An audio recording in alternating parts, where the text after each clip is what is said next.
say that we have taken like 2021, one of our big goals is to improve our testing.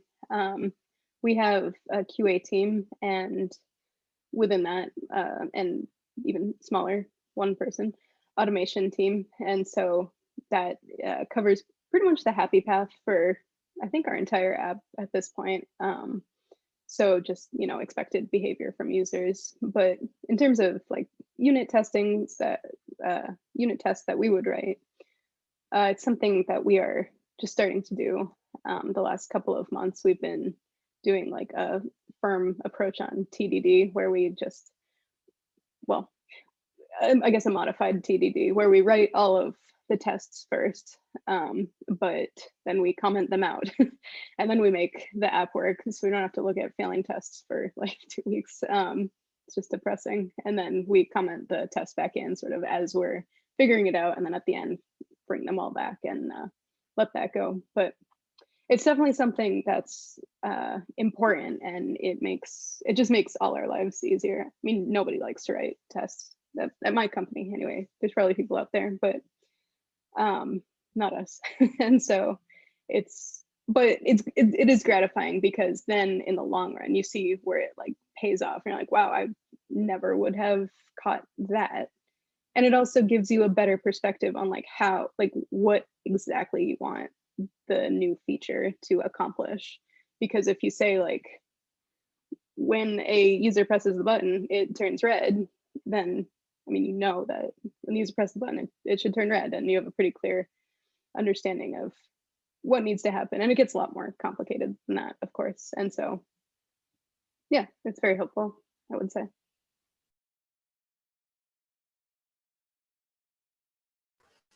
For me, it was basically non-existent when I joined my current company. And I say that as, a developer at a company that has an app used by lots and lots of people. It was non-existent on my team. But I joined the team, and I was used to writing tests from my previous job. It was like, it saved me in a lot of scenarios where, if I'm testing for something, or if I'm writing the code and I'm looking for something, doesn't necessarily mean that it's passing.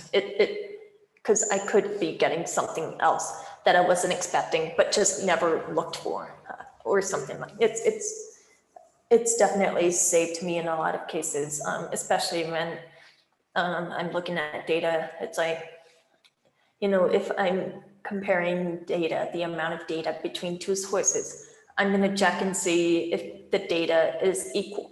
Like, I'm trying to move data from one database to another database. Okay, so are the numbers equal between the two? Like, there's 500 records in this database and 500 records in this other database. I'm just going to look for count in one is equal to count in the other, right? But then you go through the test and you're like, wait a second, I want to know when the count is 0 for both, because that would mean that there's something really wrong. But it's not necessarily something that you think about when you're doing the actual development. So in those cases, unit test has helped me a lot. And as it relates to how involved it is in my current role, the way we deploy code is by creating our own repository.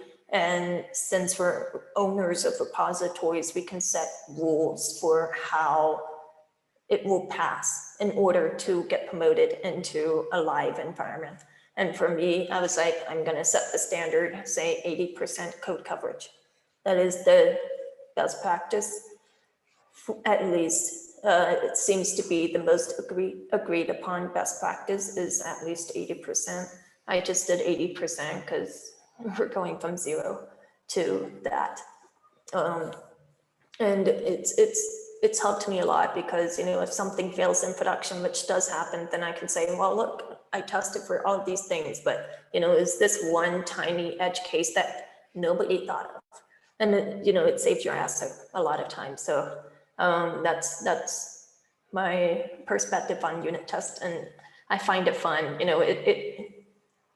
I like having a break every now and then from, coding for 3 straight days and then just one day of unit test. It's a little relaxing. It's like, okay, I'm expecting this. I know how my code works and stuff like that. So I like writing unit test every now and then. It gives me a little bit of a mental break. So, yeah.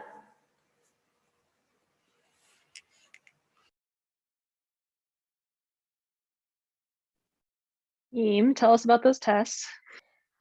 Hi, hey Rudy. So I mentioned earlier before you here that I'm actually a software validation engineer at Notch 8. And this is actually, I'm the first in that role. Like they just made that role. So to answer your question, yeah, Notch 8, they've had QA, they have QA interns, they have spec tests and such, but they have realized that, if they had better test coverage, if they had automated testing, it would have saved them so many times, like from getting bit in the butt. So because of that, this new role has been created, for me to fill. And so Notch 8 probably has like over like 20 clients at once, and for them to be able to catch the bugs beforehand, like through testing, would just save them so much time and, so much money. So that's something that they've determined to be really helpful. And that has developed this role for me. I've only been here for a month, so I can't say much more than that just because I haven't been able to do as much. I'm still like learning the ropes and stuff. But I would definitely say that, yes, they have determined that testing is so important that they have created this role for me. So.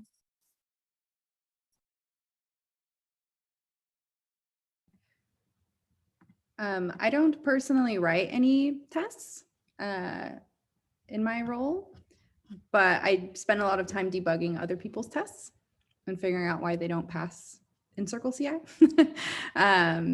So for me, like having experience with it at Learn, kind of like dipping my toe into it and then going to my first internship where that whole internship I was writing tests was really helpful with my current position, which is actually kind of funny because at my first internship, I was writing tests that wouldn't pass in Circle CI. And now I'm on the other side of that, which is super funny. It's very cool to be on both sides of that.